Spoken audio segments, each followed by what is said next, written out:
Good morning, everybody. Welcome to another great Saturday morning talking college football. Myself, Dave Gloeckner, and Joel Schreck from Win Daily Sports. We'll get into that and the big slate at 12 p.m. right here.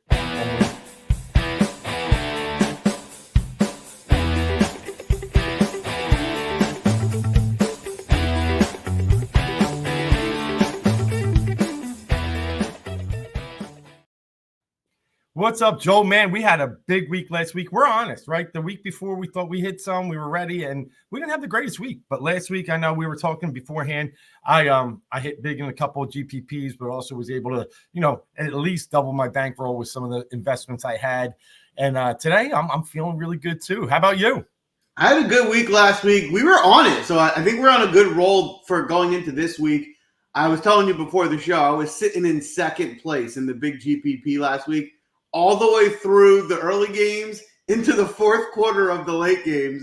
I knew I was going to get caught, so it was like a sickening feeling just waiting for someone to finally catch me. And, of course, I did. I ended up getting like fifth or sixth. Still made a good amount of money, but didn't finish in second, unfortunately. But we are back today to right our wrongs and have a huge Saturday. I am pumped. Love the look of this slate. Ready to break it down with you, Dave. Yeah, absolutely. This slate, it's funny. There's some really nice, tight games and some – what meet our metrics, a tight spread, big total. We talked about that in WVU pick. Going to be a great spot to land some of our big stacks. But then there's some other really good price people in different games with bigger spreads that I'm still very interested in. We'll look at OK State, Tulsa, obviously, with another big total and some of those names. But we talked about Washington State off the line. There's some good names out there at good prices. I think we can build some really good lineups today. So I'm pumped and I'm ready to get going. Yeah, to your point, there's definitely some spots to target. We are going to break it down right now, as we always do. I'll pull my screen up, and we'll go into each game, the depth charts, and who we are targeting, starting with Memphis and Florida State. Listen, Florida State has been a huge disappointment. And if you follow our show, I've been saying since his Clemson days, DJU stinks. He stinks. He stinks. Yeah. He is not good. So the problem with that for this matchup specifically is I just don't think Florida State's going to be getting into any shootouts because I don't think they have a quarterback capable of moving the ball down the field that often for the game to become a shootout. But they're just not that good a team. Even on defense, we've seen teams move the ball on the ground on them with ease.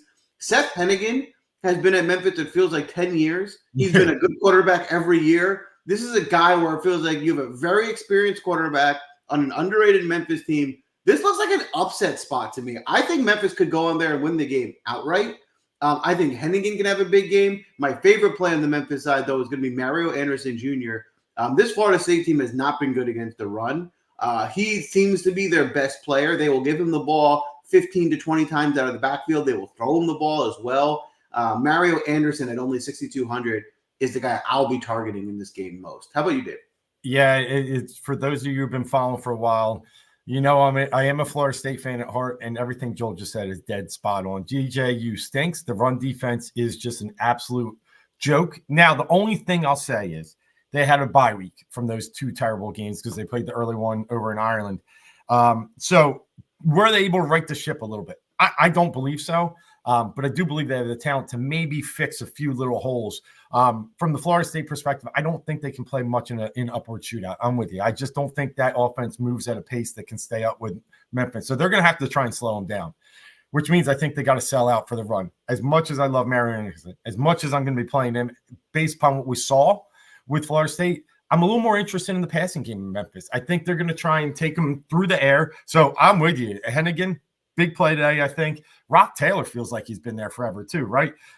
It's showing Florida State's 20th against receivers. Yeah, okay. That's because nobody threw against them. But Blankumsey, I really like him as well. So I'm interested. I think I can get there where I can tag up two receivers in the 6K range, a quarterback at 8K range, and have a pretty healthy stack. So that's one perspective to take today when going after Memphis. I like Mario Anderson. I'd play him probably alone, but if I'm going to go after the passing game, I don't mind stacking those three.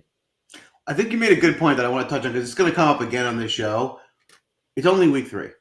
There's going to be things you see in DraftKings where, like you just said, they're 20th against the pass, right? It's week 3. Look at who they've played. Don't overweight that. I think some teams, and there's more games of examples of this where I'm going to target because I think ownership's going to be skewed by people seeing that. And it's too early in the year for that to hold significant value. And I think you can get an edge from ownership because a team early in the season is doing well against pass, even though they haven't played anyone who throws the ball. So it's a skewed number. So I think that's a really good point you made. And then there's other spots that we could look out for that as well. And I think you make a good point there. Like I said, I really like Hennigan. I think Hennigan's a really good player. He's someone we're going to be playing later in the year. And if you're right, if Florida State goes to stuff the box, I think Hennigan could have a big day. He's got some solid receivers. Rock Taylor is a really good player. So is Blankenship. We saw Blankenship have some big games at the end of last year. These guys have experience. They're returning. I think this is a closer game than people think. Yep. I'm okay with getting exposure any which way you think the offense will run. Yeah, I agree. And understand coming into the year, Florida State's strength was supposed to be their defensive line. Obviously, it hasn't shown, but their inexperience is in the back end. So that's why I think there's a chance that this is the most experienced quarterback they'll play. I mean, when you go up against Georgia Tech and BC, those are 2 running quarterbacks. Hennigan is not a running quarterback. Yeah, will he go a couple times? Maybe. But so I think there's definite value. I mean, 8K, he's one of the lower priced quarterbacks on the board. So, and we're looking at a total 54.5, which is the 3rd highest on the board. So for all those reasons, I think Hennigan's a great play. On the Florida State side, it's tough. I mean, it's a ball share kind of backfield. It's a ball share kind of receiver room. They do have talent out wide, speed, but I don't know if there's anybody to trust. Like Roydell Williams, you should, but they're giving him the ball. What did we see so far? Like 9 carries in one game, 6 in the other. It just hasn't been enough volume for me. So I don't know if I can get really anywhere for Florida State unless you want to throw maybe a Hail Mary at one of the receivers. Some of the guys they've been looking at that have done well. Portier, he's fast, he's quick, and he's only 3,400. He's a guy with value I think you could get today. Otherwise, I don't know if I could put my sword down on any of them. Yeah, I'm out on Florida State. For the reasons you mentioned, too much. They're sharing the wealth too much. There's not enough concentrated targets or carries. They aren't that explosive in offense. So I will target a couple Memphis guys, but I'm out on Florida State for today. All right. All right, we'll move over to this Tulsa-Oklahoma State game. Listen, Oklahoma State's going to be involved from a fantasy perspective every week. This is a 3 receivers who potentially have NFL talent. They have the best running back in the country. All that talent around. Alan Bowman can look good in this offense as the quarterback. They don't have a good defense, so it's a perfect game script for DFS purposes. So we're going to love Oklahoma State every week. It's a matter of where you can find the right pricing. And the other side of the ball, Tulsa is the team that's got to keep up with them, which is just a good game script for fantasy purposes. I'll start here. My favorite play in this game is actually going to be on the Tulsa side, and that's Tulsa's number 1 receiver, Camden Benjamin. Mm-hmm. At only 5,700, I think he's underpriced. Oklahoma State, I believe, will have a lead. They'll be playing from behind, which means I think they're just going to pepper Benjamin with targets. I think he's going to have an opportunity to catch 7 to 10 balls, go over 100 yards. If he scores a touchdown, that's just gravy. He might be my highest owned receiver on the day. And then on the Oklahoma State side, the issue you have with Ollie Gordon is he's $10,000. So, he's great. He's going to have a good game. But for him to make up the price of 10K, he's got to have well over 100 yards rushing and probably close to 3 touchdowns. I would tell you 100 yards and 2 is probably not enough for 10K. So he's got to have a huge day to even make the salary work. I'm probably not going to be too exposed to Gordon just because it's too hard to build a competitive lineup with him in there. The guys I'll be targeting on the Oklahoma State side is this receiving core. I think all 3 of these guys are in play. They have 3 receivers. Stribling and Owens are more affordable. Presley's the number 1 guy. I think you can get any of them in there. I think they all have the opportunity to have a big game. What about you, Dave? Yeah, I think you're spot on about a lot of that stuff. I do think give a shout out to Kirk Francis, the Tulsa quarterback at only 6K. I think we can really get him involved. It was we're big on the Arkansas stack last week, and we love quarterback, and they popped. I can't believe they lost that game. It's still insane with Cincinnati. Shame on you for trying to coach, differently in the 4th quarter and bleed out a win because it wasn't good the way those 2 teams ended up losing their games. But it does show the vulnerability in OK State, right? So for me, I'm looking more at, and we talked about this, if I do get some Ollie Gordon, which I will, but it's not going to be probably as heavy as a lot of others. It's going to be 1. He's going to be running naked because if you get him to pay off his salary, you need probably 35, 40. And that means you need him and nobody else on Oklahoma State to pop, or rarely anybody else. So I'm going to be playing him in one, if not maybe if I go with Stribling just to catch a touchdown here or there because it's the cheaper receiver with the volume, I'll do that. Other side, I do think Bowman has, again, 8,300, a guy that can put up a ton of yards in the air. He just doesn't run a lot. But Tulsa's D, I mean, it is not good. So, I mean, we have a chance to really attack. And I'm with you. If I go Bowman, then I'll probably take one receiver, hoping like someone like Presley goes off. Or I go naked with Bowman, two receivers, or I go naked with Gordon with nobody. So that's kind of where I'm at. OK State. I got to get a piece of it. This game's 63. And the spreads come down from 20 to 17.5. So there's some action on Tulsa to think that Tulsa might be able to compete a little bit. So that's where I'm at. And I'm with you. Best receiver, Camden Benjamin. I love it. Did you see this other guy's name? What's it? Tiptoe or Steptoe?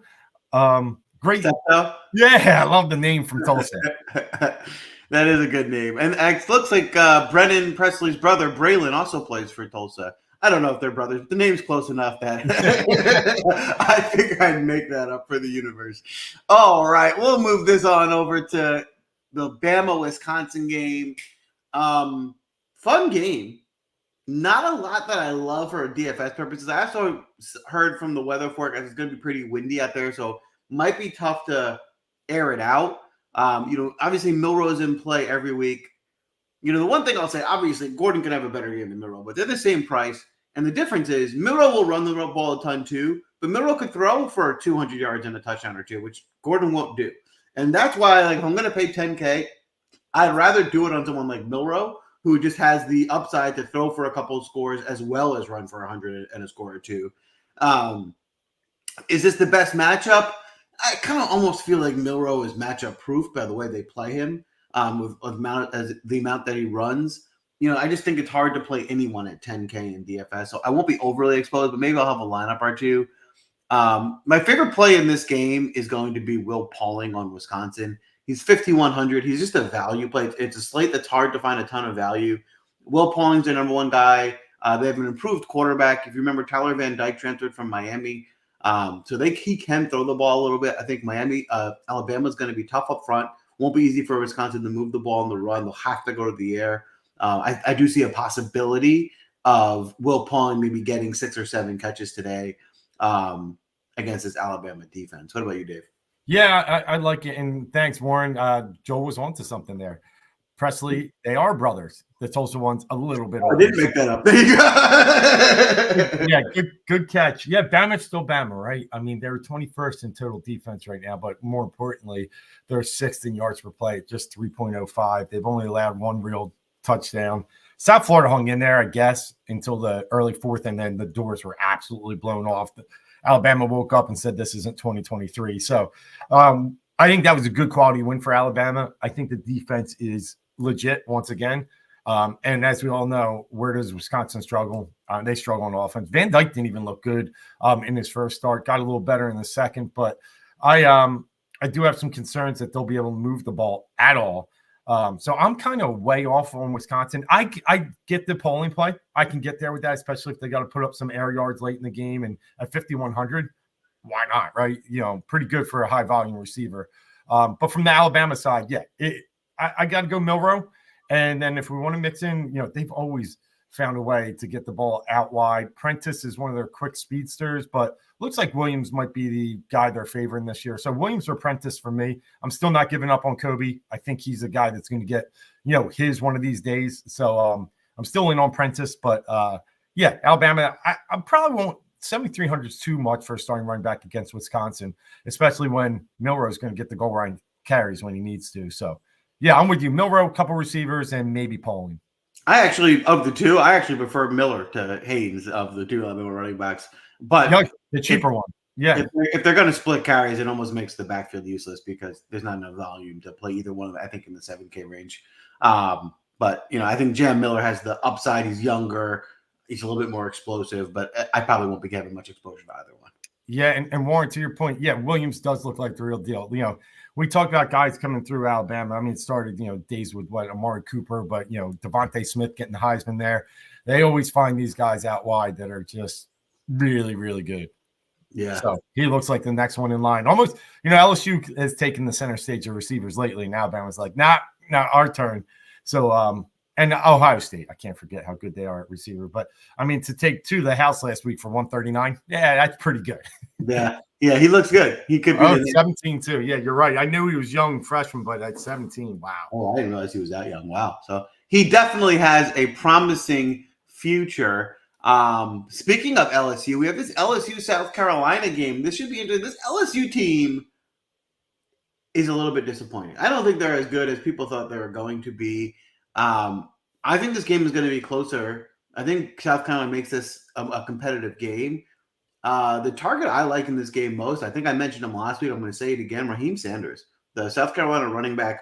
LSU has looked poor in the rush defense. South Carolina wants to establish a run, both with Sellers at the quarterback and with Sanders. Sanders had 24 carries week 1, regressed a little bit last week. I think they look to get him very involved this week. I think they want to establish the ground game, keep LSU offense off the field. And the biggest thing is he's under 5K. For a featured running back against a team that is weak against the run, Raheem Sanders was once an all-SEC player. I think Raheem Sanders has a ton of upside in this matchup today. Yeah, I like, South Carolina, and anyone outside of Hootie and the Blowfish probably didn't think they'd be much this year. He picked them Darius Rucker picked them to make the college football playoffs, but they're sneaky so far. 2-0 out of the gates. A huge win in Kentucky. I mean, a pure dominating game where they won 31-6 against, a big SEC rival. Defense is playing well. I mean, it's, top 30 right now in points per game, averaging, I think they're allowing 12 and a half. So as much as LSU has talent and, they just haven't looked the same with Nussmeier back there. I think they were pumped coming off the bowl game that he would be, the next Jaden Daniels. He's put up some good hollow stats, but I'm not so sure we're there with him. I mean, he beat Nicholls State, but he really got outplayed in the USC game. I mean, the proof was in the pudding. Brian Kelly even said it. So for 9,100, I think that's just too much for me. Against the South Carolina D that's shown to be pretty good, shut down another very good quarterback last week. So, I'm more in the other areas of the LSU game, but I'm off quarterback. And I think you said are you in on Nussmeier or no? No, absolutely not. Listen, okay, good. To your point that you made, they lost 2 first-round pick receivers. I mean, yes. Malik Neighbors and Brian Thomas.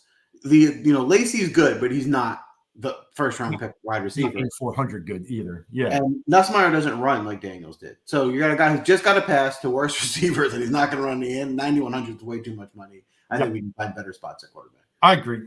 And the total's a little tricky for an LSU South Carolina game. 47.5 is in the middle to bottom tier of this today. So, I like Sanders on the other side. Way too cheap to pass up. But, I'm not in love with anything.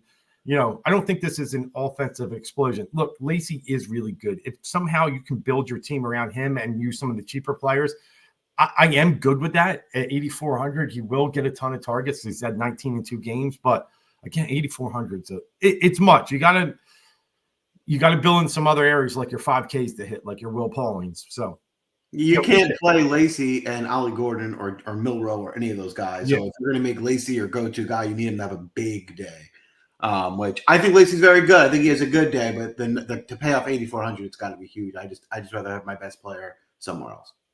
Yeah, agreed. And then checking in, we got Warren talking about Harbor here. Nick Harbor going to have a breakout day. Nick Harbor was the talk of the town. He's a huge 5-star recruit. He's massive, super fast. On paper, he's a complete stud, but he's just not that good. I don't think they really target him that much. Listen, everyone he's hyped up a lot, and I'm going to have to play though. Once he shows me something, we can consider him, but he hasn't shown us anything yet, so it's hard to play Nick Harbor. 3,500. I mean, he was someone I start if you want to just really just take a flyer in GPPs, not cash. Yeah, maybe. Hey, it's like Portier, like I said, for Florida State, 3,400. Yeah, possible if you've really built up your. But don't. I mean, last week we hit on a 3K guy, but he was 0 until almost overtime. Yeah. The tight end for Arkansas. So you got to sweat these 3K guys sometimes. Is my point. Exactly. And I'd rather take a shot on the tight end who's on the field every play than Nick Harbor, who we know has upside but hasn't really been involved thus far. Yep. All right, let's move over to this BC Missouri game. This is my game of the week that I think is sneaky. I think people are going to sleep on this game. This is the one of the examples I was mentioning earlier where Missouri is going to look like they're number one in defense, and everyone might be scared away of this Missouri defense. Missouri hasn't played anyone. Let's not anoint them as the best defense. They lost a lot of guys in their defense last year. They've played a couple cupcake teams thus far. Boston College is by far the best team they're going to place. I wouldn't be overly scared by the defensive ranking being, top 10. I think Boston College with Thomas Castellanos and Bill O'Brien as the offensive coordinator, or the head coach, running this offense. I think this Boston College team is sneaky. They have a very good quarterback who has legs, who's under 8K. I think this Boston College team makes this a competitive game. I think Castellanos is very much in play. I think there's going to be a more of a back and forth type of game than people think. And this offense runs through Castellanos. And Bill O'Brien can scheme up an offense as good as anybody. He'll have a scheme that puts him in a place to succeed. Castellanos can run 2 touchdowns in. He can throw for 200. I really like Castellanos as a quarterback target at under 8K. I think he can easily get you some upside with that. You don't have to pair him with one. You can play Castellanos naked, which I would probably do more often than not. But if you want to pair him with somebody, Lewis Bond is a transfer from Alabama. He's a speedster. He can break a deep ball. He's under 5K, so there's plenty of upside there. The number one target to pair Castellanos with will be Bond. On the other side for me, Luther Burden is one of the best receivers in the country. He hasn't really done anything yet this year. The big Luther Burden game is coming. Same issue arises here where that he's 9K, so he needs to have a huge game for it to pay off. I do think that game's coming. In lineups that I play Castellanos and Bond, and I want to do a game stack, I will look to get a little exposure to Burden, but he's really the only guy on the Missouri side I'm heavily targeting.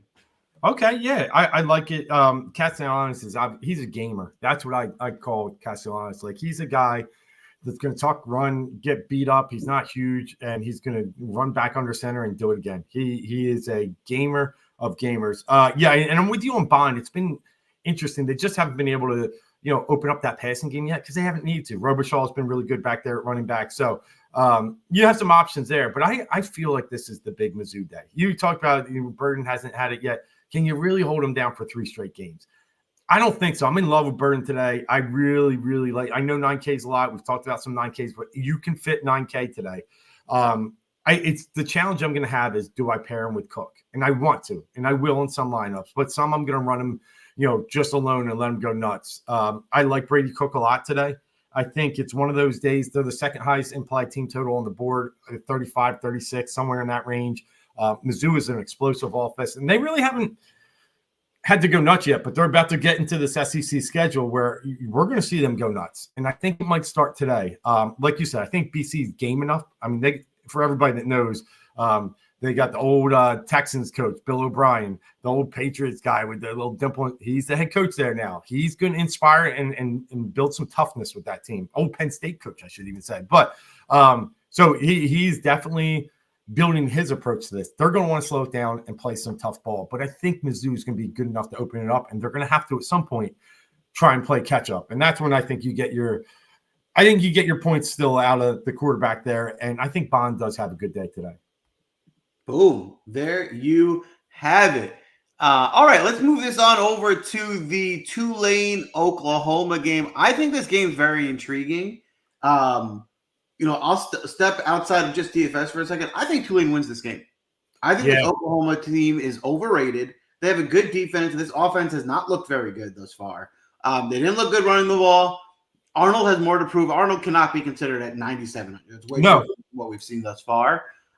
Maybe someone want to play one of their receivers, but I just don't think this offense has shown me enough to garner anything. And Tulane impressed last week against Kansas State. This is a good Tulane team with, Mensah's, new to at quarterback and only 6,100. He looked good last week. But Mekhi Hughes, we mentioned last week, we didn't like him last week because of the matchup, but he ended up having a big day. This Oklahoma team is a stout defense. Not a great matchup here, but he's proven last week he's matchup proof. They're going to feed him the ball. Mekhi Hughes is a really good player. He's definitely in play on the Tulane side. And Mario Williams, a transfer from USC, has been their number one target. He's 6K. They're getting him the ball. He's someone I would also consider, but I really think Tulane's going to upset Oklahoma today. I think there's a chance. I mean, one of the picks I put up on Discord last week was Houston getting the 27.5, 28 against Oklahoma. I saw Oklahoma play against Temple the first week of the year, being from Philly. Kind of kept my eyes on that, and they did not look. Temple, it should be probably the 131st team in football, like bad, right? And Oklahoma, okay, yeah, they eventually pulled away, but they didn't look like a dominating force against Temple. They were letting up some big runs, some big plays, some chunk plays. And last week, 16-12. It's ugly. I'm not sure what they are. And I'm with you. Like, it's a team I thought would not get to the college football playoffs. I think they just got too much on their shoulders stepping up the SEC play, but they don't step up soon enough. They might have to struggle for a bowl game. I mean, they should get there, but yeah, Arnold hasn't looked good. No way I get that 6,700. Oh, yeah. Williams is a former OU receiver. Yeah. He's had a great start. So, yeah, there's some revenge on the mind there, too. So, I'm with you. I think Tulane hangs in this game. And here's that case again. Oklahoma has played a futile Temple team, and a not very good Houston offense. And they're like third in the NCAA in points. They're 35th in yards per game at 257. So look at that. They haven't let up the points, but let up some yards to bad teams. Don't be scared. Malachi Hughes, I think I'm back in, or Mackay, I should say. I'm back in today. I'm back in with Williams. I think I'm taking some Tulsa stacks, and I'm laying off Oklahoma. They haven't even given Sawchuk the ball. I don't get it. Yeah, I'm with you. I agree. I thought Sawchuk would be the guy. He doesn't seem to be involved. Too many mouths to feed.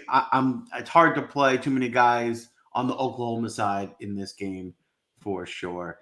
All right, keeping this train moving to Nevada, Minnesota. It's interesting. You would think Nevada and Minnesota, not much interest, but I actually have a bunch of interest in this game on both sides of the ball. I'm intrigued with. I'll start with Minnesota. Darius Taylor, an absolute stud last year. Was hurt to start the year, had a hamstring issue. Looks to be healthy now. Had 14 carries against URI. Was a blowout. No need to play him too much. I think this will be a little bit more competitive. Darius Taylor has the upside to be the number one running back on the slate. They throw him the ball. They might hand it to him 20, 25 times. He's probably my number one running back play on the board today. Also on the Minnesota time, the number one receiver, Daniel Jackson at under 6K, I think is a really good pricing. He hasn't had a big week yet this year, but this is a star receiver. I think he eventually plays on Sundays at under 6K. I think Daniel Jackson is very much so in play for me on the Minnesota side. On the Nevada side, they have two receivers that get peppered with targets that are 44 and 4,200 that you just have to consider because of price.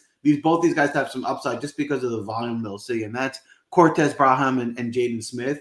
Jaden Smith is a big guy, 6'6", can score a touchdown. He's been the most targeted receiver on the team thus far. He'd be my favorite at 4,200. Plenty of upside as a value receiver in this game. Yeah, I like all that. Darius Taylor had, I think, a little injury in the first game against North Carolina. And, going into last week against, who was it? They played Rhode Island. Weren't sure if he's going to be in a share situation with Marcus Major. I think he's a former Oklahoma guy. And it wasn't. He doubled him in carries. And like you said, he does it all because he's in the passing game as well. And we saw that a little bit last week with 4 receptions for 48. So we know he's going to get the majority of the snaps. Now we know he's getting the majority of the carries, and he's receiving the ball. Great play. I think he's one of my favorite running backs. When we get to the end of the show, we'll talk about our favorites at each position. He's going to be a name that comes up and going to be at the top of our list. So big play there. Love it. Nevada just not very good against the run either. Add that to it. So I think that's a big day. It's interesting with Savion Red, right? He hasn't, he's only averaged 10, 11 carries a game here, but he's got 254 yards and a 7.5 yards per carry. I think it's interesting. I wish he would get the ball more. At 4,800, I think you got to consider him, the running back out of Nevada. But if you're going to do anything, stick to their passing game as well. I'm with you. Braham at 4,400, those targets he's getting, that's an amazing price. Yeah, I am with you as well. All right. Moving over to the Oregon State game. This one's interesting. This is another game. I wouldn't be surprised if we see an upset. I mean, Oregon has not looked as good as we thought they would thus far this year. Oregon State, it was always competitive. There's always a rivalry game. The Oregon State's rushing attack has looked very strong thus far this year. I think this game can become very interesting. That's especially valuable if you want to target this game because I do think it does have some shootout potential. On the Oregon State side, it's the rushing attack I'm interested in, specifically Jam Griffin. They are feeding him the ball. The thing is, they are also getting Hankerson involved. They both could hit. I mean, they're both getting so many carries. They're not there running the ball, but they're both in play. But Jam Griffin's the alpha here, so he'd be the one I'd be targeting. I also have interest in Trent Walker. He has got peppered with targets. He had 8 catches last week. If this is a shootout game and Oregon decides to pack the box, he's the guy they're going to go to at 4,400. The price is right. He is certainly affordable, and I think you can certainly get some upside. On the Oregon side, these guys are good. I just think they're priced up so much. It's hard to play a lot of them because you have to pay so much. My preferred target will be at the receiver end. Evan Stewart, who has big playability, and Tez Johnson, who's the go-to guy, will be the 2 I'm targeting. But I won't be overexposed because I think the price is a little bit too high. Yeah, I'm in on the Oregon passing game. I'm with you. It looked a little ugly, but I think Gabriel's completing like 80+% of his passes. There's still a little bit of like familiarity to get through here. And I think there's one of those big weeks we talked about with Burden. It's coming. And with Oregon stepping up in competition, starting their Big Ten schedule, I think next week, this one's big. And let's give Boise some credit. That's a solid team. A team that I think can make the college football playoffs still, even with like a close loss to Oregon. I think that even looks better for them if they sweep the slate the rest of the year and get in as the best non-Power 4 conference winner. I like Gabriel Latte. If I'm going to pay up for a quarterback, and I'm going to have to somewhere, it's Milroe and Gabriel. And I think, what we've seen out of the passing game is they're still trying to air it out. And then I got to tag. It's going to be tough. With Tez is 85, Dylan's 99. It's going to be tough to get him. So, like you said, Evan Stewart, the transfer from Texas A&M, was it, I think? I believe so, yeah. I think he's A&M. And I think he was awesome last year. And now he's getting his chance to shine here. Holden would be another one I'd double up. And let's not forget, we're tight end central here, right? We can't forget the big guy, Terrace Ferguson, who, the way he works for Oregon is he'll get you 21 week and 0 the next. So maybe it's one of those 20s coming. He's averaged 10 and at 4,800. I still think he's affordable. So if I'm going to get Gabriel involved, I'm going to get Ferguson involved. I'm going to get one other receiver and try and stack it 3 ways there. And then, on the other side, Oregon State, I think you knocked and nailed each one of their, value plays. Oregon can be had still defensively. They're solid. But I mean, Boise put up 34 against them. Yeah. I mean, Boise's got the best running back in the country. They literally give him the ball every time, which I think to be interesting. But I think to your point, I think it shows this Oregon team and defense specifically can be beaten. All right. Washington State, Washington. Let's keep an eye on the weather. I heard there's going to be rain. I don't think that's going to stop me. This is my sneaky shootout game of the week. I am going to be heavily targeting this game. If you've been following Washington State, their offense looks good. John Mateer is a young guy who has legs. They have him running all over the field. Probably not as proven of a passer. So there can be concerns there. But boy, can he run the ball. And their defense stinks. So I think this game is going to become a shootout, and it's going to have some back and forth potential. Mateer might end up being my number 1 owned quarterback of the day. I don't know what he's going to be able to do passing the ball against an improved defense. But we know he's going to get the ball on the ground, and they're going to try and run with him, and there's plenty of upside that comes with that rushing attack. So at under 9K, Mateer is a guy I definitely want to target. And if I'm playing Mateer, like I said, the Washington State defense is bad. I think this Washington offense is going to score a lot of points. The number 1 guy I'm targeting is the running back, Jonah Coleman. He's a transfer from Arizona. He was great last year. He's going to be featured this year. He's been really good in limited opportunities. I think he gets his most carries of the year this week. And I think he has the opportunity to break this late at 6,800. He's going to be one of my top exposed back of the day. The issue with this passing game, I think one of these receivers has a big day, but they do spread the love. It's hard to pinpoint which one it's going to be. Jeremiah Hunter is a transfer from Cal. He was a stud at Cal. He's the number 1 guy. At 5,900, he's the cheapest. I think he offers just as much upside as the others. So he's my favorite target because I feel like you can get some value there with Hunter. What about you, Dave? Are you targeting this game? Yeah, I'm going to stick to where you're at a little bit on the Washington State side. Mateer's great, 21 carries last game. I don't know what they'll be able to do running-wise against Washington. Decent defensive front, but they've shown that they've been able to open up holes for him. Yeah, I think he's a great play today. Any quarterback that can almost go for 200 yards rushing or has that potential is someone we should strongly consider. And 8,900, when you compare him to others, he's going to be on the cheaper end of some of the big quarterbacks you have out there today. Washington State, I also look to pair him up with Chris Hudson. He's had 6 targets in both of the 2 weeks he's played so far. So at 4,900, I like that consistency. He's been able to come in with an average of 14.3. So as much as Williams is their number one guy for, 2,100 more, I think that's just a little much for me when I know there's a guy out there that's going to want to run the ball a lot. So running back, love the call. But I'm leaning towards Hudson on Washington State. And then, receivers, it's tricky with Washington, right? I think Hunter is my favorite out of all of them, but Boston's been pretty consistent as well.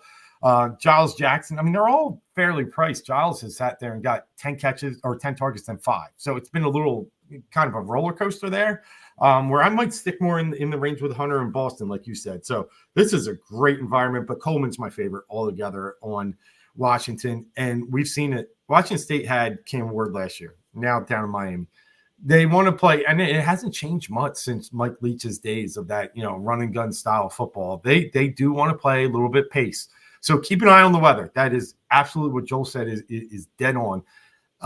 And we got to make sure that it's at least somewhat dry up there for this to really become the track race that we want it to be. Yeah, for sure. All right. We'll take a look at this Texas A&M Florida game. I don't know. Is Graham Mertz playing? Has that been confirmed, or is he out? There's no designation on him right now. So from what I heard, I think he's in line to start. I watched Game Day earlier before I hopped on. They were starting to talk about it. So update Sear says from Chris Lowe that he is going to play. So it looks like it. All right. Well, Mertz is playing. I think it makes the passing game on Florida a little bit more interesting. Eugene Wilson is obviously the big news. Wilson's their best pass catcher. He's their best probably player.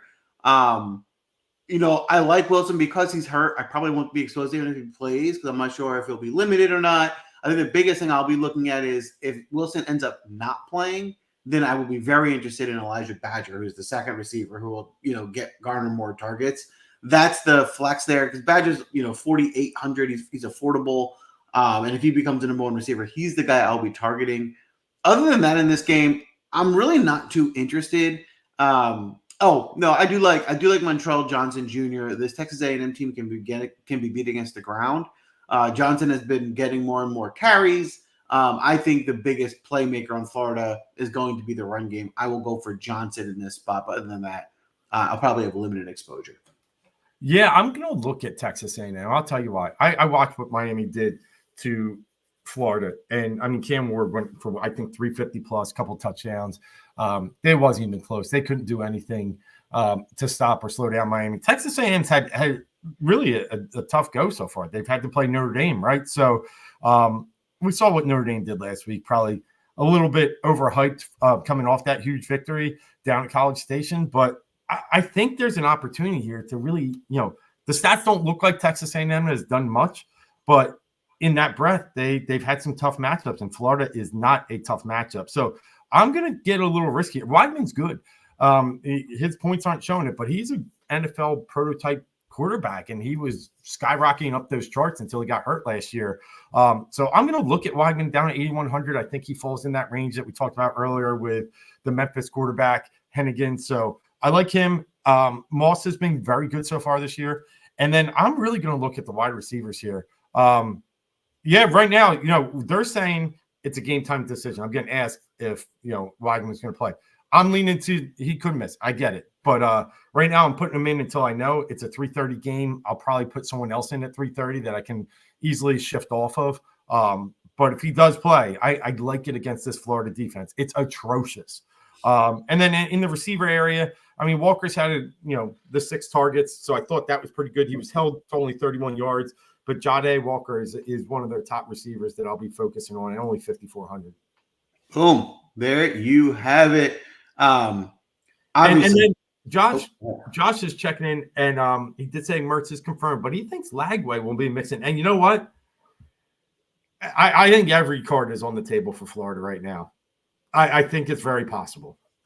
From what I've seen thus far, I probably would prefer Lagway to be in there. So Yeah, I wish it was all Lagway. exactly. So and I'm not either way with or without Mertz. I'm not playing either guy until there's more clarity on, because you can't have a quarterback split in time. Yeah, and A&M's D is decent. Yeah. Yeah. All right. Well, listen, we can't get through this show without touching on Pitt, West Virginia. This is going to be probably my highest exposed game of the week. This has shootout potential. Pittsburgh plays incredibly fast in the new offensive coordinator. West Virginia has a dual threat quarterback with legs at under 8K. There is a lot to like about this game environment. The only thing negative I can say about Garrett Green is the amount of ownership he's going to carry in the DFS slate, because he might be the highest owned player today. But rightfully so and deserving so. This Pittsburgh defense is beatable. They're going to play extremely fast. There are going to be a ton of opportunities. Garrett Green's going to run the ball. He's going to throw the ball. He's going to have his most explosive game of the year, and he was mispriced at only 7,800. He should have been in the upper 8K range. Because of that, the ownership will be high, but Garrett Green, to me, might be my highest owned player of the day. I also think Eli Holstein's in play. They even got him involved last week with the run. He's not super fast. He's not going to be incredibly involved with the run. But if it means he might run one in when they get around the goal line, that is huge, especially for DFS purposes. I think this West Virginia defense is beatable.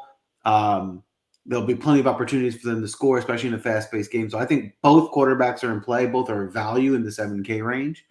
I also love Desmond Reed, who might be the highest-owned running back of the day, but at 6,400, the price is still right. He is their go-to player. He's had 2 huge games. They throw him the ball. They're going to get him 15 to 20 carries. He's very explosive. This West Virginia run defense got tore up against Penn State. I think there's opportunity for this Pittsburgh rushing game to find some success today as well. In the passing game, same reasoning as last week. Mumfield is the go-to guy. I like Mumfield. I know people are looking at the more value receivers and getting other guys involved. That's all fair. Mumfield's the guy. I think he's getting more and more involved. I'm okay with paying up, especially if I'm going to pair somebody with Holstein. I'm looking to play Mumfield. But the sneakier play, and everyone's talking about these receivers, I think people are starting to forget about Gavin Bartholomew, who is an NFL talent tight end. He wasn't as involved last week with only 2 catches. I think they get him back involved. I think he has 5 or 6 catches today if he gets in the end zone at only 3,800. He's my favorite 3K value play of the day. Dave, who are you targeting in this game? Listen, circle it, star it, and put highlighter through it. 62-point total at a -2 spread. It's the perfect environment to be in. And if you were on Pitt last week and we were on Pitt early with some stuff, I mean, I had Cincy in my bed. That was a tough beat, but I was in them. I thought that was going to be a shootout game. Holstein stunk. I watched that game. He stunk until about quarter 3, and he really started to find his footing there. I mean, he overthrew receivers all throughout the first quarter, meaning I thought he could even been better than what his overall numbers laid out to be. And Mumfield was that guy. He was that guy. He was able to get deep. He was able to get the end zone and the red zone targets and get in the end zone, in the red zone as well. So I'm back in on the Pitt passing game. I said last week I wasn't sure if I was going to, lean Pitt passing game and fade Reed. And I played Reed a little bit, probably not as much as I should have. There's no more fading Reed. He's just too involved all around. So I think we're really dialed in on Holstein. You can play Holstein Reed. It's no problem. Reed's had a ton of catches in the first 2 weeks. And then in the passing game, I do like Mumfield. If I got to get a little cheap, Sensory Lee at 3,900, he had 10 targets in week 1. I'm still willing to go there. Kenny Johnson looks good too. So you can get a second cheaper receiver if you want to get off Mumfield and you want to play, Reed and Holstein. But on the other side, like you said, we go back to week 1 of this. We love Garrett Green, and we're going to love Garrett Green. We just didn't love him against Penn State. Yes, we love him today, and it's going to be a huge day. Here's one other thing about Pitt I'll say. West Virginia allowed over 300 yards throwing to Albany. So you do got to get involved in the Pitt passing game. Let's just put it there. But for West Virginia, Joe, why is White more than Donaldson? I know it's a split backfield, but Donaldson still had more carries. He's the more polished running back. He's the guy we've leaned on in years past. I'm a Donaldson guy. I'm with you. If I'm playing one of them, it's Donaldson over White. Yeah. I with you on that. He's cheaper. I think he's the better play. Even if they were the same price, I'd probably pick Donaldson over White. So I'm with you there. The only issue there is that both will play. So it's hard to hit your ceiling when you're splitting carries. But I think Donaldson does have big play potential. He breaks off a long one. He'll be able to hit value. Yeah. So that's and then in the passing game, I mean, they just haven't been able to open it up yet. I will look to get some involved in a little bit of the West Virginia pass game, not too heavy, but Clement seems like a good target there at 4,800. Had a nice game against Albany, was open against Penn State, had good 17 yards per catch average, just didn't get a lot of volume. So I kind of like him, and I think you got to get lucky if you're going below that.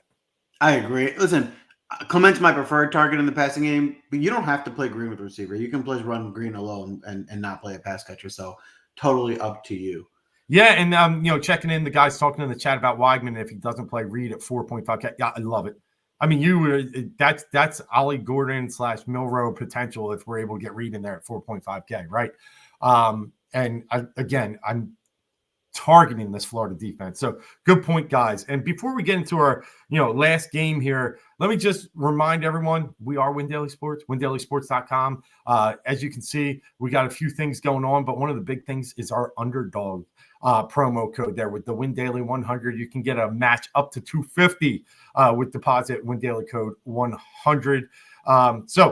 Looking at, we'll talk about Underdog as well as we get into the end of the show here. We'll also tell you our favorite at each position, really what we're looking to stack, and maybe we'll even build a quick lineup. But yeah, let's get into the final game here. Notre Dame,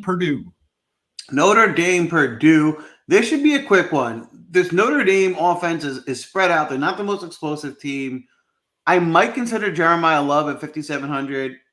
They're splitting carries. I don't think there's a ton of upside. I don't love. Yeah, I like it. Play him. On the other side of the ball, Devin Maccabee is a good player at 4,400. I think he's a value runner you consider. Notre Dame looks like they haven't been great against the run, so I think he could get there. He'd be one of the value running backs I'd be looking to target. I also think the tight end, Max Clare, is interesting at 3,400. He's way too cheap. He might be their number one receiver. So they're going to throw him the ball a lot. To get him at 3,400, it seems like a really good value. Yeah, I had Max Clare circled as well. I mean, listen, 5 for 71 a touchdown's great. And I know it's Indiana State, but still at 3,400, you can take a shot in the dark here. When we look at good defenses, we tend to want to get the tight end involved just because they're going to want to focus and take some other stuff out. Joel said earlier, tight end is in most plays too, whether he's blocking or going out in a pass route. So that's an advantage, getting the guy on the field, more snap count. So I love Max Clare. Yeah, I'm not going to go crazy on him, but am I going to find him in 10%? Yeah, probably at least 10%. I'll give him a shot. I think we're at that point today where we're probably going to have a top-heavy lineup that needs a few of these guys in the 4s and 3s to really balance it out. So I like that call, and I do like Love. Again, we go back to a little bit of this. Purdue second ranked against the rush, it says on DraftKings, Indiana State. I'll just repeat it, Indiana State. But Maccabee could be interesting too. Maccabee feels like he's been there a long, long time. Again, Indiana State, that it's hard to say. But at 4,400, if I'm not going Claire, I could probably easily sneak in some Maccabee. He's going to get volume. It's it. Volume and value. That is what we're looking for. That's a wrap for the DFS plays for today. A lot of good sparks to target that I'm excited about. But before we let you go, we do have some pick'ems for you from our good friends at Underdog. Dave, I want to start with you. Who are you targeting on the pick'em side? Yeah, 1-1 last week. What's his name? Let me down. It's going to come to me. Receiver that we had in the Arkansas game. But anyway, it'll come back to me. I'll let you know. But 1-1, not a bad week. So I was excited about that. Oh, no. Raiola let me down. Dylan Raiola, the Nebraska quarterback. I'm looking at my notes. Joel, before I give me my pick, I got a bone to pick with that guy. I'm telling you, I like what Nebraska's doing. I like that they're relevant again. I don't think they've had a winning season in like 10 years. But, I mean, he's got the same facial hair, the same haircut, the same number. He tries to emulate his throws. He does his poses. I mean, it's a little weird going on with Dylan Raiola and the Patrick Mahomes doppelganger in this right now, isn't it? Like, it's just a little weird. Well, Dave, if you were an 18-year-old college quarterback, wouldn't you want to be Patrick Mahomes? Of course he wants to be Patrick Mahomes. That goes is unbelievable. Yeah, no, I'm with you. I just think it's a little bit too close to emulating, and it's also copying. Be yourself a little, but I will say it's getting him to talk, right? So I'll agree with him there. He's getting to talk, not just because of his game, but just what he's doing too. So, okay, I'm back. But, yeah, that was weird. They attacked Colorado several ways, but they didn't score a point in the second half. All right. and one game, we talked about earlier that I've got highlighted, you've got highlighted, is that West Virginia Pitt game. And I'm going to get into, let me see if I can get the exact yards, but I want Garrett Green over his rushing yards. There it is, 45.5 over. I like that as well. I think they're going to feature Garrett Green today. I think this is going to be a back and forth game. I think he smashes 45 rushing. So I will double that, back that play with you. For me today, I'm going to look at, let's see if I can find it, the actual number here. They don't have it up. I'm looking for the number on Sanders. Let's see if we can find it for rushing yards. Raheem Sanders. I want 70 rushing yards. I'm going to take that. I think this LSU run defense is susceptible. I think this is going to be a good game, and I think South Carolina's strategy is going to be to ground and pound them and keep their offense off the field. I like Sanders over 70.5 rushing yards. All right, great. And I was going to go into, for my second pick, I was going to go into the Florida A&M game, but just not knowing the stats of Weidman. I initially had Moss combined 86.5 rushing, receiving. I'm going to lay off that one for now, but consider it if we get some good news. And I'm going to go with Dylan Gabriel over 305.5 passing yards. Listen, we've said they haven't looked great. And they need to start to look great because they were ranked in the top 5 this season, expected to get in the college football playoffs, and they need to ramp this thing up pretty quickly. And who better to do it against than their bitter rival in the Oregon State Beavers down in Corrales. So I think they try and go nuts against them today. I think they try and put up a big number. And to do that, I think Gabriel, they've already shown they want to, they're going for Heisman for him. We've talked about this before with Milroe. I think he goes big today, over 305.5 passing yards. All right. I'm sticking in the running back position for these today. I think we have a couple big running back days. I'm going to start with Washington's running back, Jonah Coleman. His number is 82 rushing yards. This Washington State defense has been bad. He's their best player. I think they get him heavily involved. I think he goes over 92 today. So I'm going to take Jonah Coleman over 92.5 rushing yards. Love it. Yes, 10K is tough for Gabriel. I think I'll play him a little bit. I don't think I can ignore it because I think there's value down low. And we'll talk about that real fast. But it's not going to be a heavy play for me. And then you ask Green or Holstein. I'm more on the Green bandwagon. But I will say this. Remember, West Virginia's pass defense is terrible. So there is a lot of value in Holstein. But I think can just get a little bit more rushing potential out of Green. And that's the reason. Holstein is more of a pure pocket passer. Plus, when you got Reed, why not? There you have it. I'm going to give one more for today. Oh, yeah. And that is the running back for Minnesota, Darius Taylor. He's 89.5 rushing yards. I don't think this game will be close. I think they get a lead and they rely on the run to close it out. I think he gets there in volume. One of the best running backs in the country. Darius Taylor over 89.5 rushing yards. All right, let's do this. Let's go out with some of our favorite plays and build a lineup real fast. Joel, you want to kick it off with one that your favorite play in the quarterback range? I think I know it, but yeah, we'll start off with Green. Green, I think it's in too good of an environment, too good a spot against Pittsburgh, up and down pace. Let's start with Garrett Green, the quarterback. And at 78, that's real good. I'm gonna go with the other guy you loved, and I love too, and I just think it's the right environment. A little expensive, but one I prefer, and that's Mateer out of Washington State. So if we can get John and Mateer in at 89 and Garrett Green at 78, we got two running quarterbacks that can really put the ball in the end zone with their legs or arms. So let's go running back. Who's one of your favorite running backs there? Yeah, I want to start with locking in Darius Taylor, Minnesota. Yes. I think he's my favorite play of the day. He hasn't had a huge game yet, but people will say this is one of the best backs in the country. I think that game's coming. Yeah, and to get a little bit of and hopefully we can fit this. Yeah, I think we can fit this in just to get a little bit of the game environment going. Since we got Green, I'll double back with Reed from Pittsburgh at 6,400 here. We want a little back and forth in that 62-point total game. So now we got Green and Reed. I think we got a pretty good environment starting to build in that game. Got one more. No, we got 3 receivers and a flex. So where are we going receiver? We got about 5,200 average. I want to get value at receiver. I want to save some money here because I want to get another stud running back. So as a cheaper receiver, I like. I'm going to start with Tulsa's receiver Benjamin at 5,700. I think he's going to get peppered with targets today. They're going to be playing from behind. It seems like a really good game environment for him. I like it. And because I took Mateer there and I love the 5,700, I'll go cheap. And I'll get us, back to a decent average here, which I mean, Benjamin does too. I'll go Chris Hudson. Said he's getting some good targets. If I like Mateer naked, but I don't mind getting one receiver involved in that potentially high scoring game. So give me Hudson at 4,900. We got 2 spots left, average 5,100. All right. I'm going to put you in a tough spot with the last pick, and I apologize. Oh, good. But I'm going to take in our flex. I'm going to take Coleman. I think we're getting in that game, that Washington State game. I think on the Washington side, Coleman's the best player. I think Washington's going to win the game, and they're going to score a lot of points. So I want to get some exposure to that offense. Yeah, all good. We talked about this possibility earlier. It just 3,300 left. It leaves us just short. Oh, I thought I might have left you with enough for Claire. I'm sorry. No, that's all right. But we had some other names. I want to try and. Actually, to be honest with you, I wouldn't have done that if I had known you wouldn't be able to get Claire. No. I like that. Let's just go with it. I'm trying to see here. We had a couple that were down there. I want to see if there's any that I love that's left.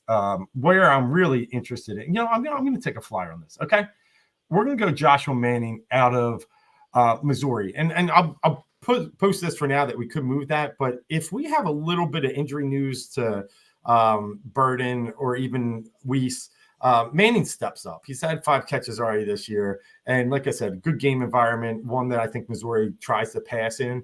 So I'll throw that in there for now, and then we'll see if we adjust by game time. There you have it.